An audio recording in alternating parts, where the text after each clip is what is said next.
You're listening to a podcast from the Finnish Football Show.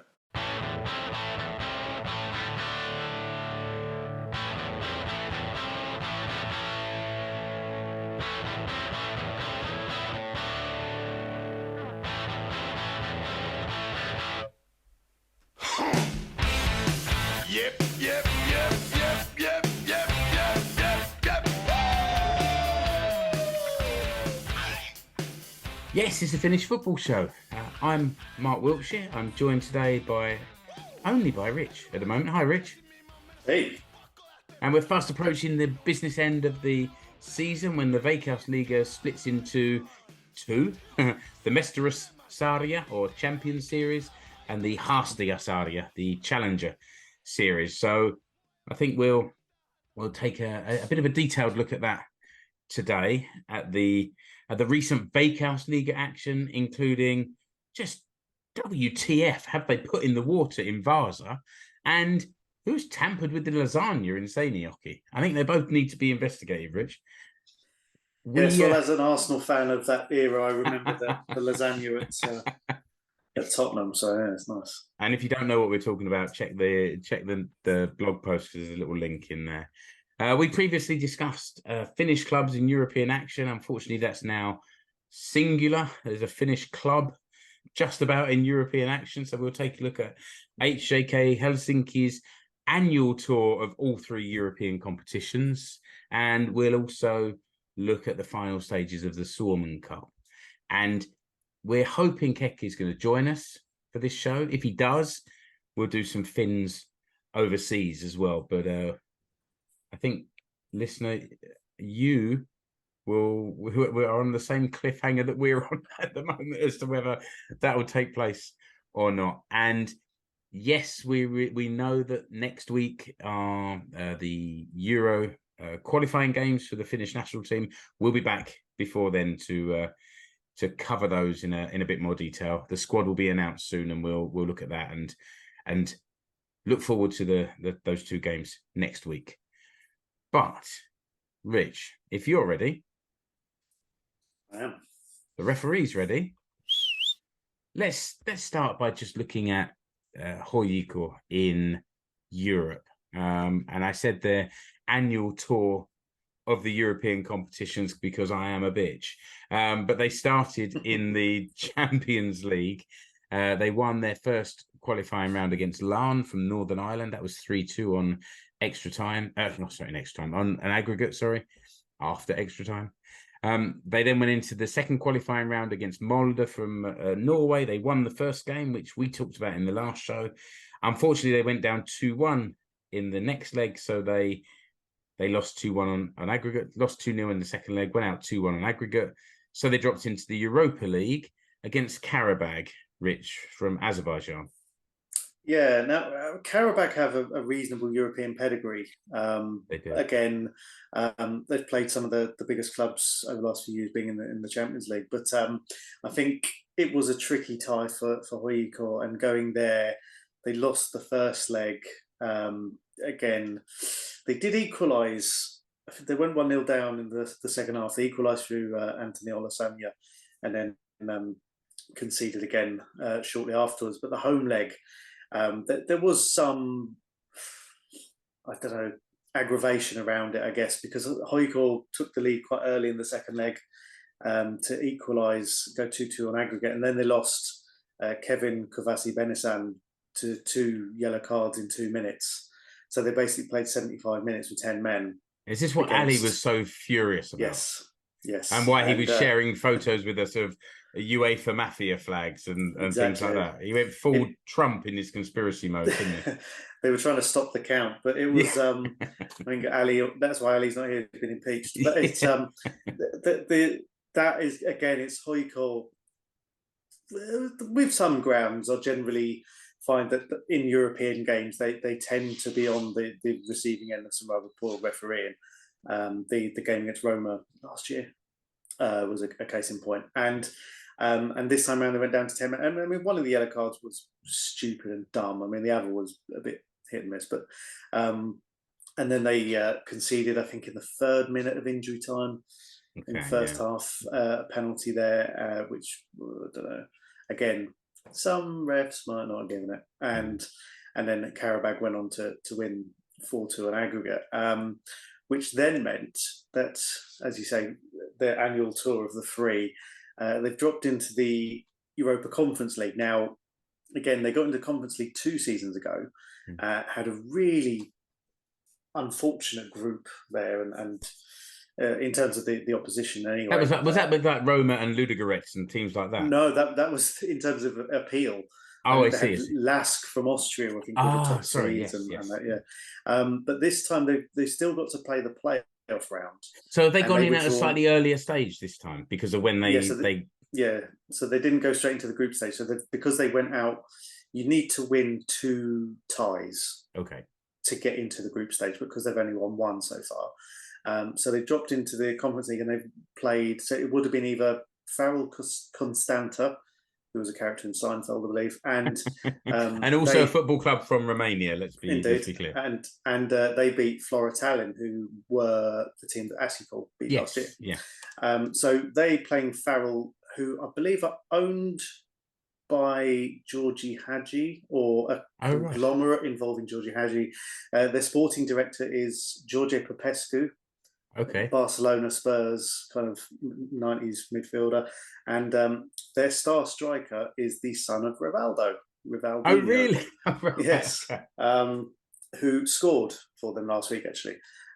So HJK went 1-0 up early in the second half. I've seen varying. I mean, the angle of the goal I have seen, it hasn't been great. It's either Jorna Toivio or an own goal.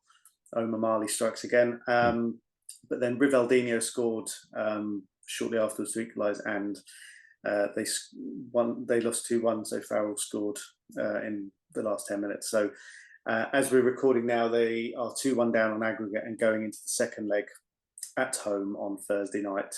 And if they don't progress from that tie, they are out of Europe, which for HJK, as we've said previously many times, their kind of start of the season goal is always win the title and group stage of the European competition.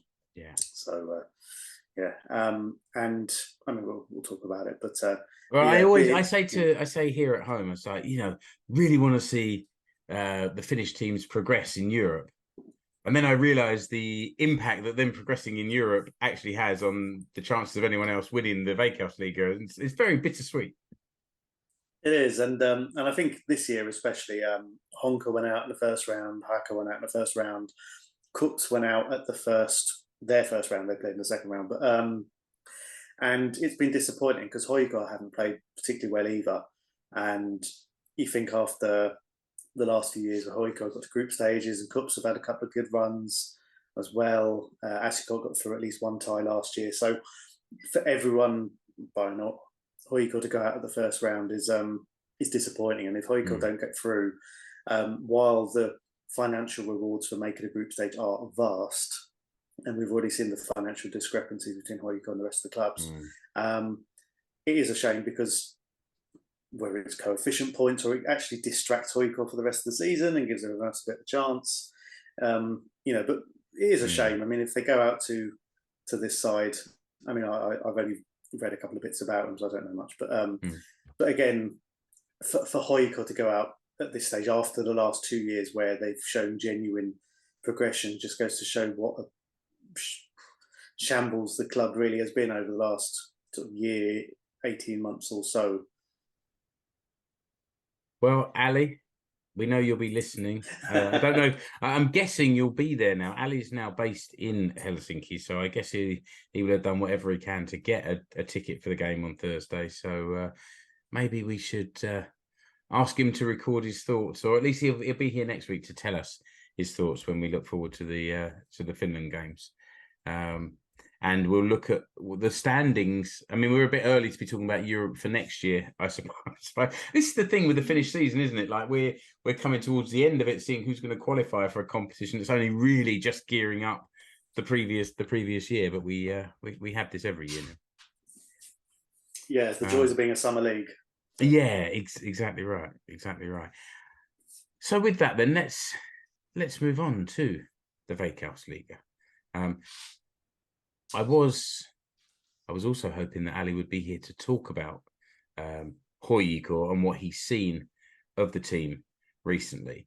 In the blog post, each time we look at the Veikkausliiga, I just sort of do a copy and paste of all the fixtures. So if you look back through all the different episodes, the notes for each episode, you'd see all the scores during that period. But where we're sitting now, with fixtures up to the 27th of August this year, is most teams have now played 21 games. There's only Inter and Lahti that have got a game in hand, which they're playing tomorrow, Wednesday the 30th. So having played all those games, you've got HJK top with 43 points, KuPS second with 42 points, HJK third, 38 points, Vaasa fourth with 33 points, and we'll come back to, well, all of those teams, I guess, but certainly we'll come back to talking about what Vaasa are up to.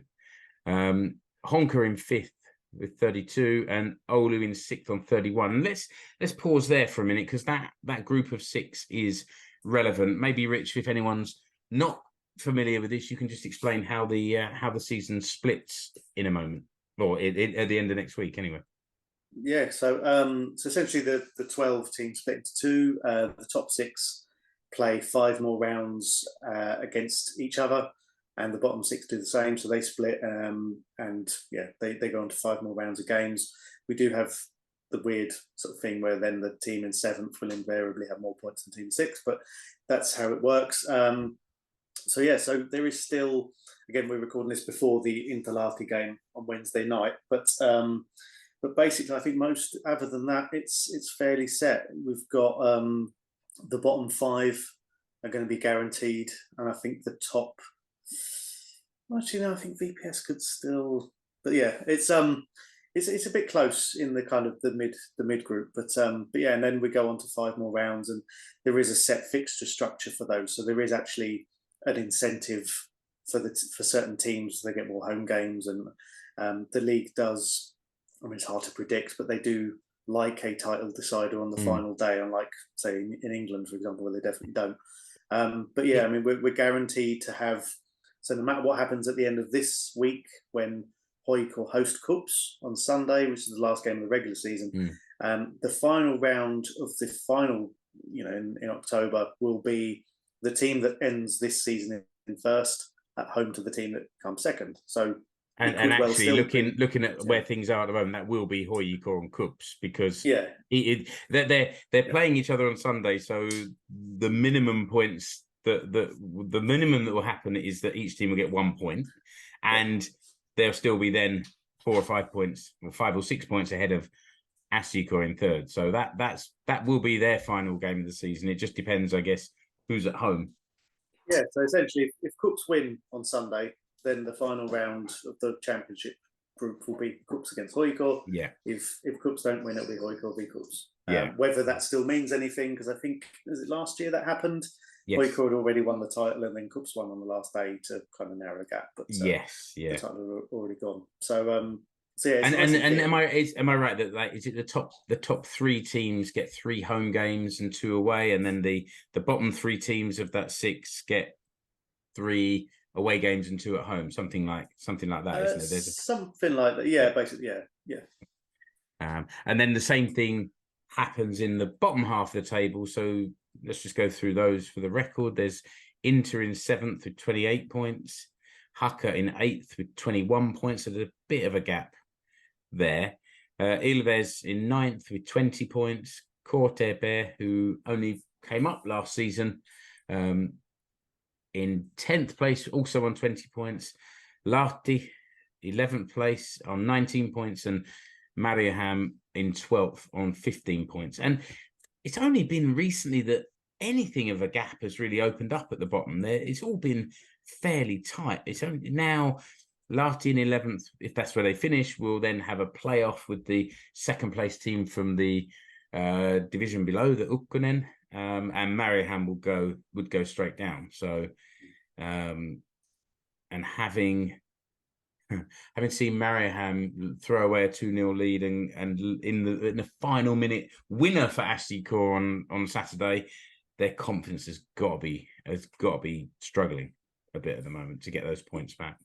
Yeah, I mean they changed their manager last week. Again, we'll talk about the Caroselli shortly, but yeah, they changed their manager last week, and they've been on a dreadful run, and they did go 2-0 up, didn't they? But the bounce, the bounce lasted for about 50 minutes. Yeah, it came back down to us. That's true. And we've talked. Well, I thought it was earlier this year, but it was almost a year ago. We talked about the restructuring of the entire Finnish league system. I think we should drop the shoulder and give that a swerve today, Rich, and pick that up again later in the season, because it's complicated.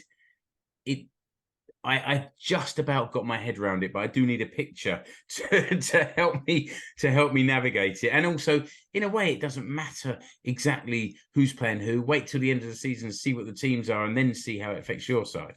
Well, it's only relevant really for the teams that are currently in Ukkonen and Kakkonen. So the Veikkausliiga teams going down will be the same as they were. Yes.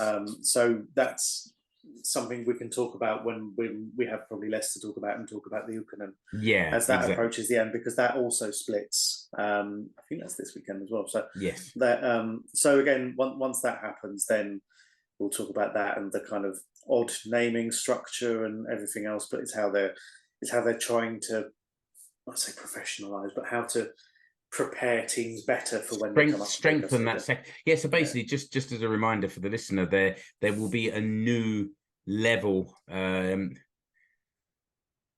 Veikkausliiga will be 12 sides. Then there'll be this Ykkösliiga of 10 teams.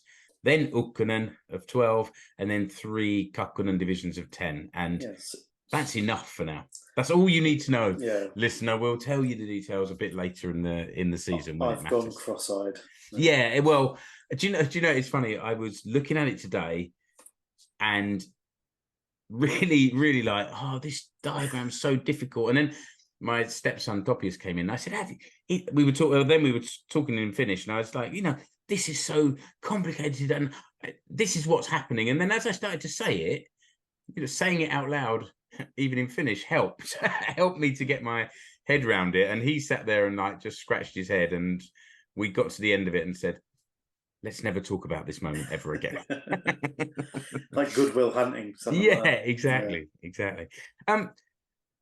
Ali's not here to give his kind of closer perspective of HJK, but let's talk through some of the teams that have been doing notable things, and I suppose sort of starting at the top of the table with HJK. What's been going on there recently? When I tell you as a comparison, I've got the league table from when we did the last show, when most teams have played 16 or 17 games. HJK were third with 31 points, and now 4 games later, they've basically won all their last 4 games and put themselves top. Yeah, it's a strange one, because after, and I'm not sure again what point we did the last pod, had they sacked the coach? I'm not sure. I think they might have done. And they have really kind of ground into this form that they have done. And over certainly the last 2 years, probably longer, they've been quite slow starters and then really get into this kind of groove in the league anyway. And 4 games in a row. They've made a lot of signings in the kind of the summer window. Weirdly, not many of them have played in the European games, but they are playing in the domestic games. But yeah, I mean the HJK game that you saw was quite an impressive one for them. They then beat Mariehamn, which isn't difficult. They won at Inter, and then last week beat Oulu. But again, they're not playing great, but they have a big squad. They have the ability to rotate players. It's HJK. They've got bags of money. It's like Scrooge McDuck and Aki Riolati, and they're just if they're struggling, just buy a new player. But it's that they are grinding these wins out, and I think because HJK are on this terrible run they'd lost 4 up until last weekend, and Cups were doing okay. I mean, Cups had won their last 3 prior to the weekend in the league, but then dropped points away to Haka, and has left this kind of opportunity now for HJK to go into the split at the head of the table and as we said earlier, how that dissolves, we'll find out more after Sunday afternoon. But the Veikkausliiga website, where you go onto the Tilastot, which is the tables section, and choose the teams, as well as looking at many seasons back in history. You can also choose like the current form, and you can sort of select from the last. Well, actually, any number of games. It defaults to 5. So looking at that, you're right. Last 5 games, HJK have won all 5 of theirs. 13 goals for and 5 against, and they're second in the form table to VPS Vaasa. I mean, we were effusive with our praise in the last podcast. I didn't expect to have to do it 2 shows in a row, and Sorry. as a HJK fan, it pains me. But Vaasa are top of the form table. They've won 5 in the last 5, 13 goals scored, 4 against. So they're sitting above HJK in that. And just a little bit more. It's now 9 straight wins. I mean, they had a really, really wobbly start to the season, and I think we were all wondering quite if they were going to get anywhere.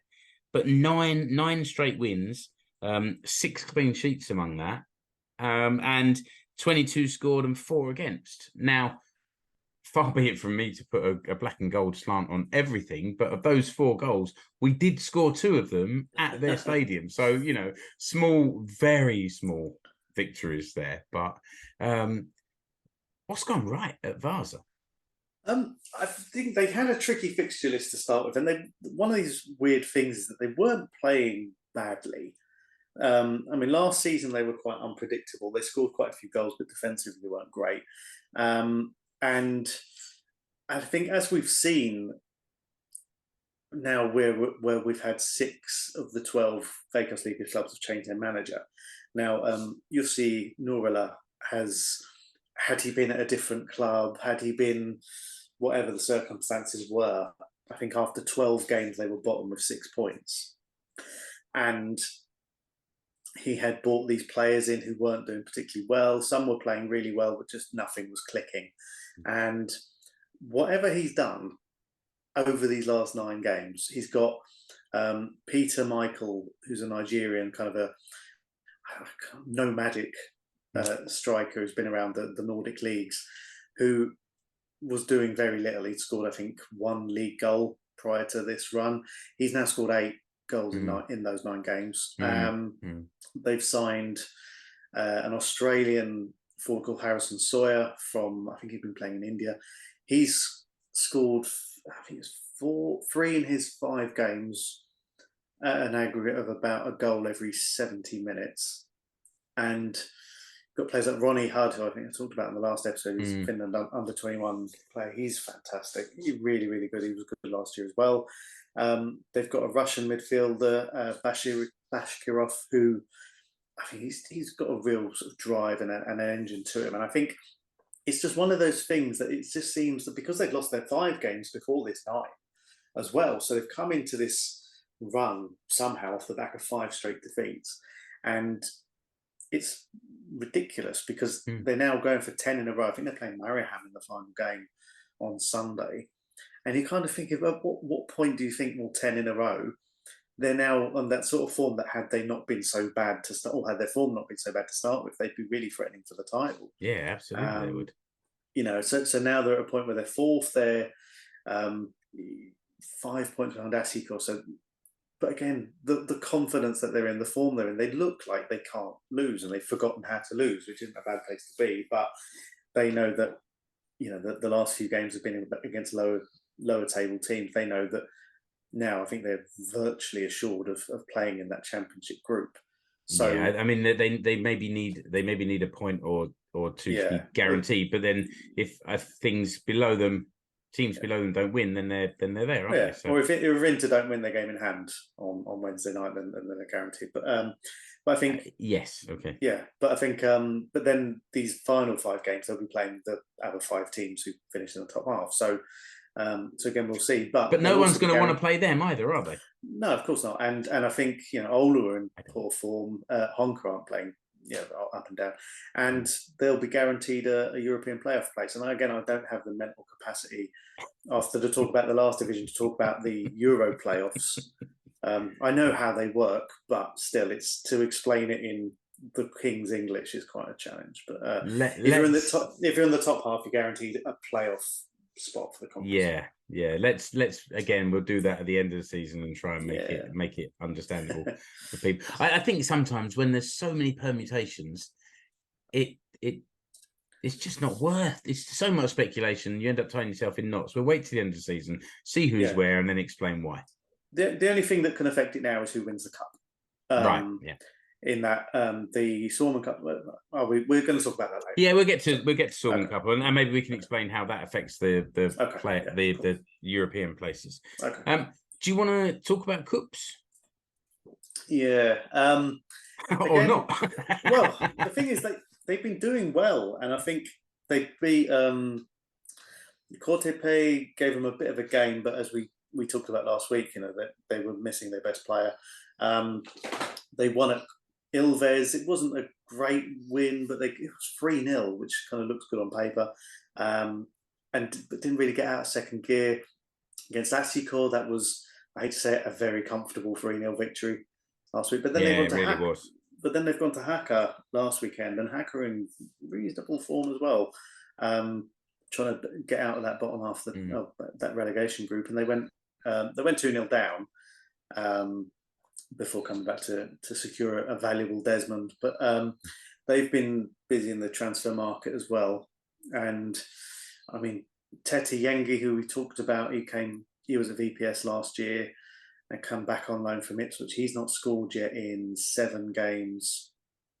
Jake Jervis, who was at HJK last year, he's scored 1 goal in his 7 games. Against HJK? So, against HJK. No, that was against Ilves. He didn't score against HJK, did he? I didn't think one went down. Maybe he set one up then. He set one up, he got an assist. But he set up the first one. But so again, the new signings haven't worked out. They signed a Brazilian midfielder on loan from Sweden called Eliton Jr., who looks quite impressive, and he scored against HJK. He did. Yeah, he's looked quite impressive. But I think again with Cups, the European exit was a bit of a shambles with the way that all happened. And I think it's almost like, this isn't a vintage year. This isn't a year where one team has kind of stepped in and walked away with it like they did, was it 4 years ago? And I think it's been a lot closer. You've got, on paper, 3 teams kind of almost trying not to win the title. It looked like you were pushing HJK off the edge of that piece of paper there, Rich. You were thinking about it. No, it's an A4, it's fine. But yeah, I mean, you've got teams, and obviously HJK have come into form at this time, and whether it's the right time or not remains to be seen. But again, winning 4 or 5 games in a row at any time is good. And I mean, it really was Cups' to lose at one point, and they seem to have kind of had a little bit of a stumble at the weekend, but going to HJK on Sunday is going to be a massive one. It's not going to be. It's not going to be particularly open, I don't think. But Cups have got a big incentive to win that one. Yeah, and I think HJK are having a kind of a season of 2 halves. We were talking in the first half of the season about how tight the defence was, and we weren't really creating enough chances and scoring enough goals, but we were winning games 1-0 or 2-1 or whatever. I mean, we were at several clean sheets in a row at one stage, and now it's just gone. And I don't know. I remember saying at the start of the season, like, we had Ovi Ejeri in goal on loan from Arsenal when he was young. He looked a bit unconvincing in the Liga Cup games indoors, and then the season started and he grew into that role. And I still remember saying after 4 or 5 games, I don't know how good he is because the defence is not letting shots get to him. And then towards the end of his spell, I think we got thumped 4 by Oulu and he was in goal, and maybe cracks were starting to appear there, but he was still playing well. But I don't know if it's Yeah, so here's some of the theories about from talking to different people about why the season has kind of gone the way it's gone in the last 6 weeks or so. One is that the goalie's gone, and maybe, rhetorically, was he controlling the defense and marshalling things and keeping everything tight? Didn't seem to be that loud or that vocal, but maybe they had confidence. Then we bring in a goalkeeper from Latvia, Christians Zvidris. He played a few games, let in quite a few goals, but then is that the goalkeeper or is it the defense? Because he's now been replaced by a young Nicaraguan goalkeeper who I think was brought in for the academy, but has been put up into the first team, and he's still letting in 2 or 3 goals a game. So is it the goalkeeper? I've had someone suggest they're not fit enough because they're letting in goals at the end of the game. I've also had someone else suggest that they're overtrained, they're too fit, they're exhausted, and they can't finish a game. So they're kind of two sides of the same coin. It's almost like no one knows. It's almost like fans are just speculating and nobody knows anything about football. One thing that's been said, and this might have something to do with it, is whether your signings have worked or not. You made some signings for the first team to strengthen the first team, and HJK haven't. So is that something that maybe was needed in the middle of the season just to give everything a bit of a lift? And now you've just got the same players, and when at the first half of the season, this young player coming on with energy and enthusiasm was something to be excited about. Now you're thinking, oh, we've only got younger, inexperienced players to come on the bench. And maybe it's that inexperienced thing that, there's just players who haven't experienced this kind of thing before, and it's difficult for them to lift themselves out of a slump. I don't know. I think it shows again with the other clubs around and being more experienced, HJK Cups especially, bigger first team squads anyway.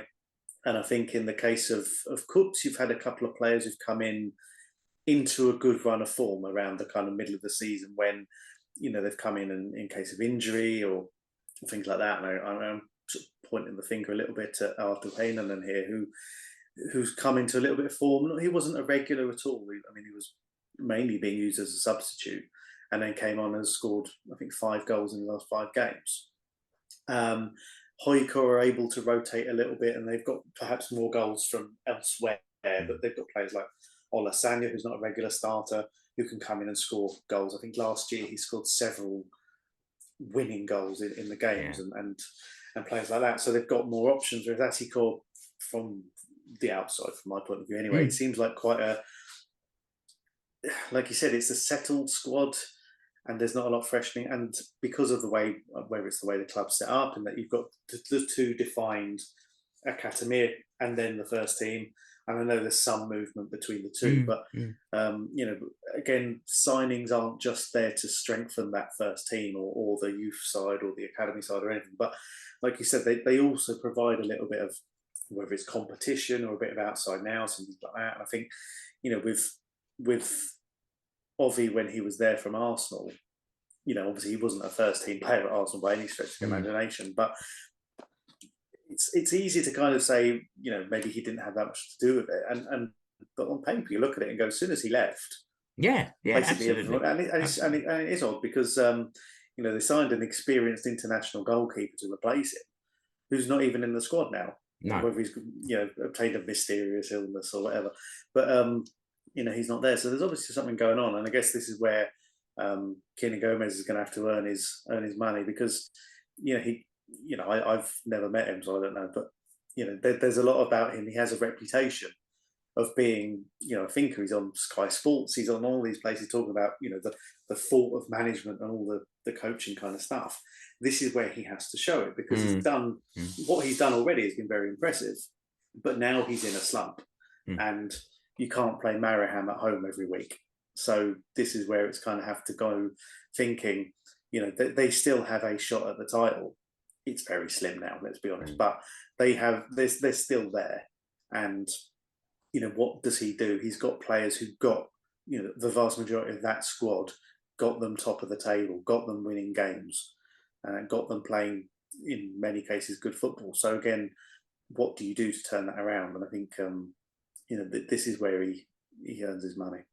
Yeah, it will be very interesting to see how this proceeds, and also, even if it doesn't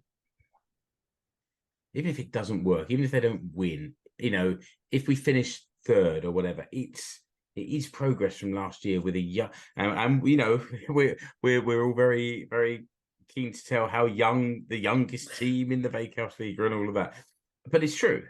And next year they'll be 1 year older. There weren't huge changes in the close season this year. I hope that there's not huge changes next year, because there's a lot of good there. And I've been to 2 or 3 academy games this year, and there's players there that are looking very useful and ready to come through. And some of them have played in the first team. They're on the fringes, on the bench, whatever. Personally, I want to see that continue.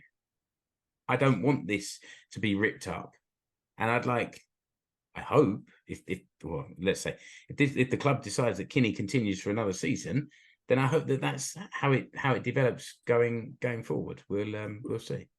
It does look like they're extending contracts. Moreno, Yegby got new contracts. Kinney signed an option earlier in the year. I think, was it an extension or so? They secured an option on it. Maybe.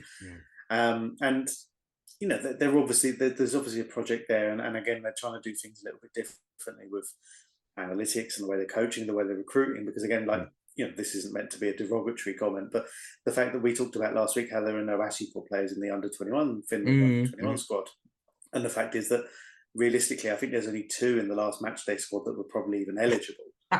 Yeah, you're right, Rich, and you're very gallant to not allow it myself, because I complained in the WhatsApp group that there's no Finnish player, no HJK players in their Finland under-21s, only to realise that there aren't actually that many Finnish under-21s in the team at the moment. So but then that's within the rules of the Palloliitto. That's something that the club are working with and doing things differently, and whether it's part of becoming a more self-sustainable club, whether it's part of just doing things a bit differently in order to gain an advantage, we don't know. We'll see down the and I think it was also that some of those under-21 players had just aged out as well. So it's I mean, so it's not just that, but I think we are at a point where they're doing things their way.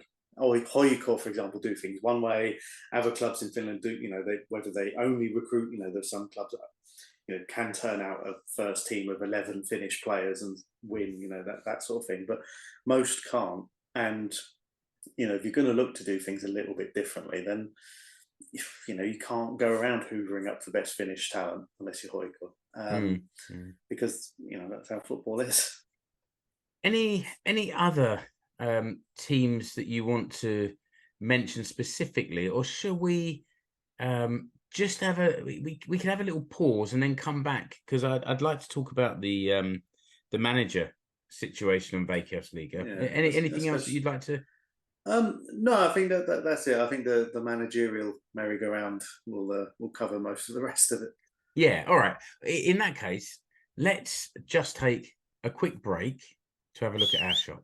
Right, so here we are in the Finnish football show T Public shop, and in honour of what's been going on over in Pohjanmaa, I thought we'd show the Vaasa shirt here.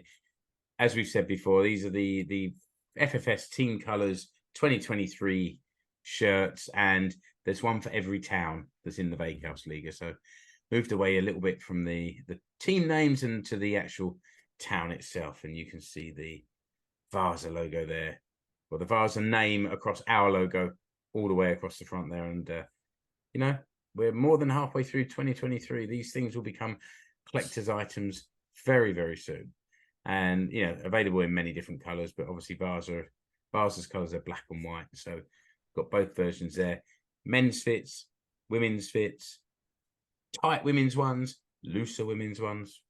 We're all different, and we recruit for all loose women. We really do. And The prices at the moment are full price as set by TeePublic. We don't control those, but keep your eyes on there because there's often discounts. And when we notice, we try and share that in our Facebook group or across Twitter. And I refuse to call it anything other than Twitter. The artist formerly known as. The artist formerly known as Twitter, yeah. Rich, do you want to just do a little bit about the coffee? Buy me a coffee. Buy me a coffee, yeah, exactly. Yeah, so that's it's buymeacoffee.com, I believe it is. That directly funds the goings on of the pod. No contribution required. So from us anyway, people just donate a one-off small fee. It's not a Patreon, so to be honest, there isn't that extra content because but there are running costs involved, the Zoom, the bits and bobs, even Keke and his Instagram ads and all that. But I think we've had some very generous donations again. We've had Kathy Grimes bought us it was a beer actually. It was a beer. Thank you, Kathy. You know us too well. A couple of weeks ago, and Farid, our good old friend Farid again, who's a fan of AIF Ekenas in the Ukkonen, who are having a very good season. They certainly are. He raised a beer to us and paid for our beer while we were doing it. So the thing is, the amount of beers that Farid has bought us over the years, we're in danger of developing a problem. But thank you. We'll manage. We'll manage. There are five of us. Okay, yeah. Thanks for everyone that's dropped us a beer or whatever, and it helps. It helps. Let's get back to the Veikkausliiga and the management situation. You've mentioned a couple, Rich, that HJK changed their manager back maybe in July. Yeah. And you also mentioned Mariehamn changed managers more recently. And then in the last week or so, Oulu and Kortepe as well. So maybe just talk us through a little bit there. What's been going on? Who's in? Who's out? And any background info you've read about this? We had 3 in 3 days, didn't we? I think in Finland we don't normally get this level of change. We might get maybe at the end of the season a lot of people might move on, and there'll be a couple throughout the year. But this time we've had 6 out of 12 now. Now Kups obviously changed theirs, I think, after 3 games, and HJK did in the summer. But we've had Ilves sacked Toni Kallio on his 45th birthday, I think, within the last month, which was a nice birthday present for him. They, I think, were winless in how many games? About 12 or 13 games, I think, when he left. And we're now at a point where Ilves then had a double header against, I think it was Asiolo in the league and then in the Suomen Cup as well. And it seems to have worked because they sacked Toni Kallio, replaced him with Joni Lehtinen, who was his assistant. His assistant is Pasi Tutti, who was the Cups manager for 3 games at the start of the year, just to round off that little circle. And they had a double header against Asiolo in the Suomen Cup semi-final and in the league, and have got the monkeys off the back because they won both games. So that appears to have sort of brought a little bit of a bounce anyway. So Ilves are now in the Suomen Cup final, and they also won their first league match in I think it's about nearly 3 months, and they went to Oulu and won 3-0. So so he's now in charge. Then last week we had Asiolo sacked Ricardo Duarte, who was their manager for nearly 2 years. He'd already said about 2 weeks previously that he was going to leave at the end of the season because, in his words, he'd run out of energy. Now, I appreciate it's very challenging to run a top division club and the challenges that go with it, but he said he was going to leave at the end of the year. I mean, the progress they've made under him since he took over has been fantastic. But so has the money they've been spending as well. Well, that's true. Yeah, that's true. And there's a lot going on behind the scenes as well. I think they've changed the CEO recently, and they're looking to get a new stadium. But they decided last week, because in the last month or 6 weeks or so, Ola were threatening to make the title race a 4-horse race.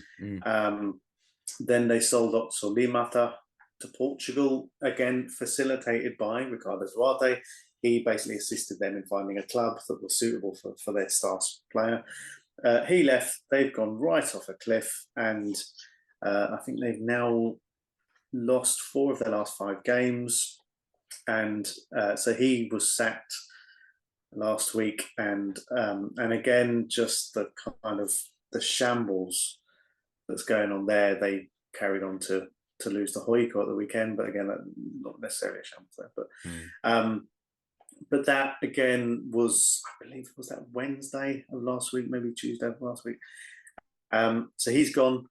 Then the following day, KTP sacked their manager, Jussi Lepälahti, who was, I think, seen as quite, progressive and generally outward-thinking coach. Not, he had some ideas. I mean, they've made a lot of transfers over the winter. Not many of them will work particularly well. He only signed a new contract extension in July, so they have to pay him off another year than they would have done otherwise. Right. They replaced him with the veteran Finnish coach Juha Malinen, who was last seen coaching the under-21s. He did quite well with ROPS when they were in the top division maybe 6 or 7 years ago. And actually, he was the coach who Robert Taylor praised for kind of bringing him on a level when he was at ROPS. Back in those days, so we talked about that with Robert, and his name was mentioned again as the kind of media focus on Robert Taylor has come in. But he came in last week, and KTP got it was difficult because they were away to VPS, so lost, of course. But they did. It was a spirited performance anyway. Well, and KTP were here in Seinäjoki. Was it a week ago, or I'm losing track of my times? But we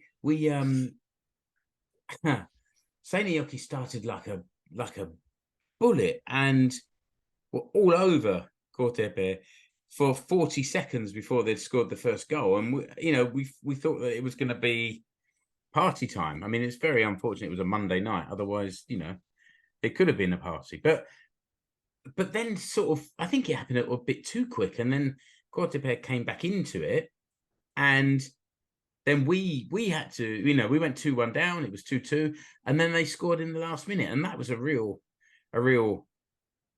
kick in the nuts. And so, but it was surprising then to see that they'd changed their manager so soon after, almost like beating Nashiko is not good enough.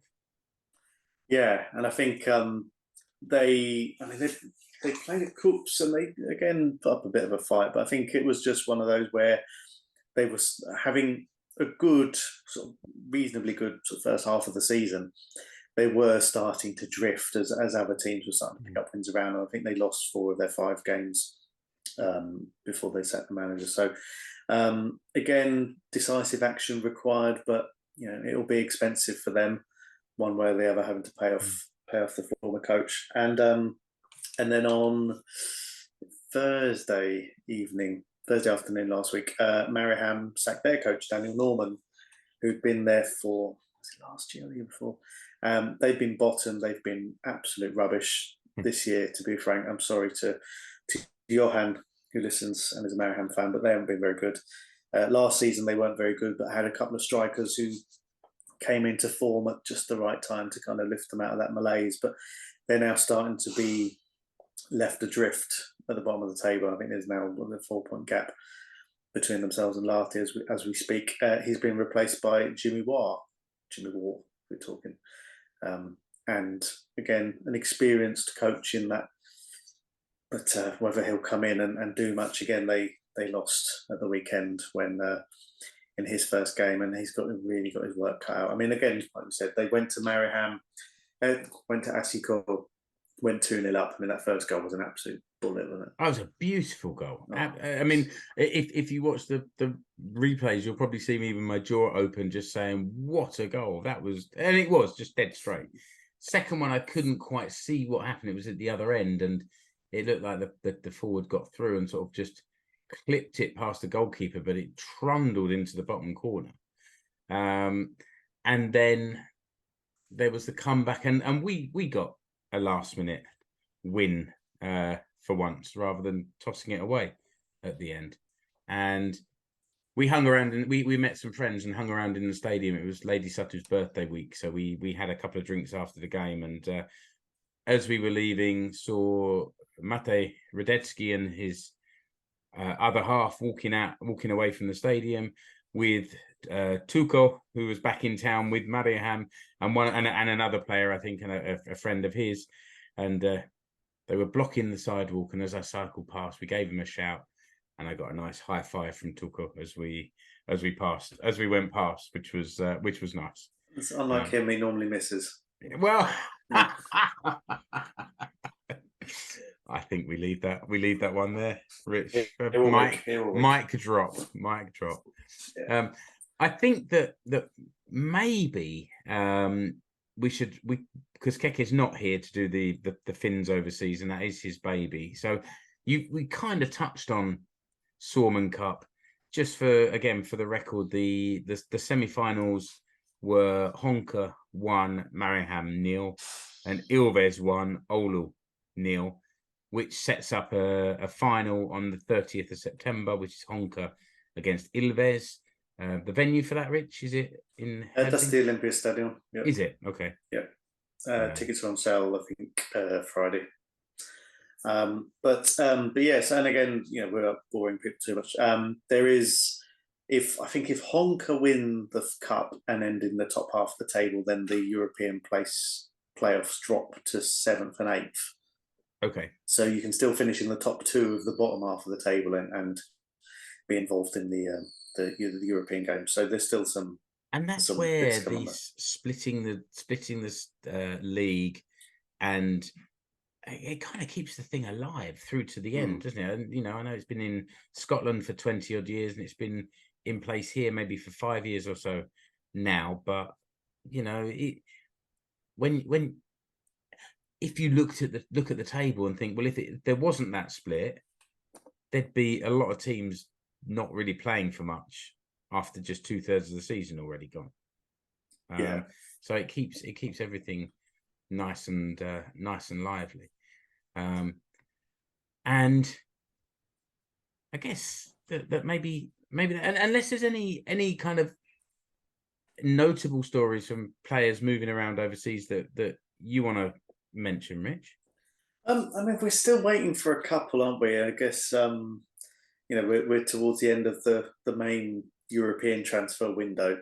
Again, I guess we can talk about now until the next one. But Glenn Kamara is believed to be on the cusp of moving from Rangers to Leeds. Is he travelling down there on a unicycle or something? Because it's been talked about for a very long time. It's taken a while. I think we might have mentioned it on the last pod. That's how long it's been going on for. These mega buses take a really, really route.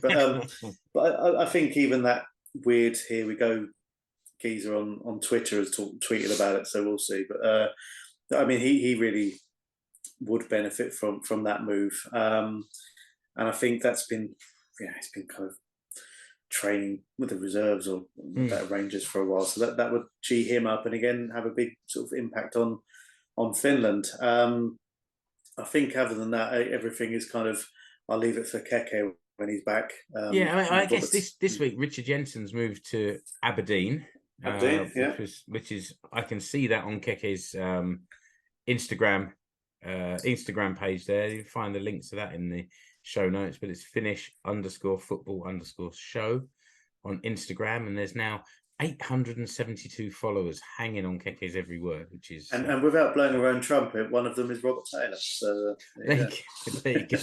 Yeah. I mean, again, like Keke's tweeted about it. Mika Soisalo has moved to Hungary from Latvia. He's on the sort of fringes of the Finland squad. Ilmari Niskanen's gone to Exeter, where he's joining Sinisalo. So again, Finn's moving around a little bit, and you can talk about the Helmer as well. And someone we talked about a while ago, not for a while, Terry Abladi, Blade, depending on who's commentating. Yeah. He's a Finland under-21 striker on books of Fulham, and he's gone to Carlisle for the year. So very long commute. Definitely is. Travel tavern there. But a lot of players moving sort of to the lower league teams to get some game time, which is important. And I think moving from the Scottish Championship down to League One in Exeter is probably a comparable move. It seems low down for someone like Niskanen, who's an international player, but let's see how it pans out. But then again, I think Exeter started the season quite well. I can't say I've watched them, but Sinisalo's gone there, Niskanen's gone there. I mean, I would imagine they wouldn't have gone there without speaking to Rive to see about their international chance. I'm sure they would have consulted him. So he must have given them some reassurance that as long as they're playing, they're still being considered. So. Yeah, no, that's true. All right, Keke, Ali, Mark, we miss you. We hope to have you all back next time. We will be back in about a week's time to look at those international games as the Euro qualifiers start to get a bit tasty. I couldn't find specific numbers, but I think that Denmark home game is basically sold out now, Rich, isn't it? It is sold out. Yeah, they released some tickets last week, and they went very quickly indeed. So unless there's any stragglers or returns, that's going to be a full house. It is stunning, isn't it? That's the third home game that's sold out at the Olympia Stadium. Unbelievable. Yeah. And I think the other two, the Northern Ireland and Kazakhstan games, are also selling well. Yeah. I guess whether they sell out or not will depend on the results next week. Yeah, I think that's right. But listener, I think that's it for this show. Thanks for being there, Rich. Thank you. It would have been a much shorter and much less informative listen for the listener if you hadn't been there. So thanks for that. I'll see you next week, and listener, until next time, thanks for listening or watching the Finnish Football Show. Bye. You've been listening to the Finnish Football Show. You can find us online at finishfootballshow.com. Remember to subscribe to the show wherever you're listening or watching. You can follow the Finnish Football Show page and group on Facebook and also on Instagram. See the links in the episode description. You can also connect with the 5 hosts on Twitter, at Explore Finland, at FC Suomi, at Escape to Suomi, at Kekemuleri, and at Mano99. Links to the Finnish Football Show merch stores are also in the episode description.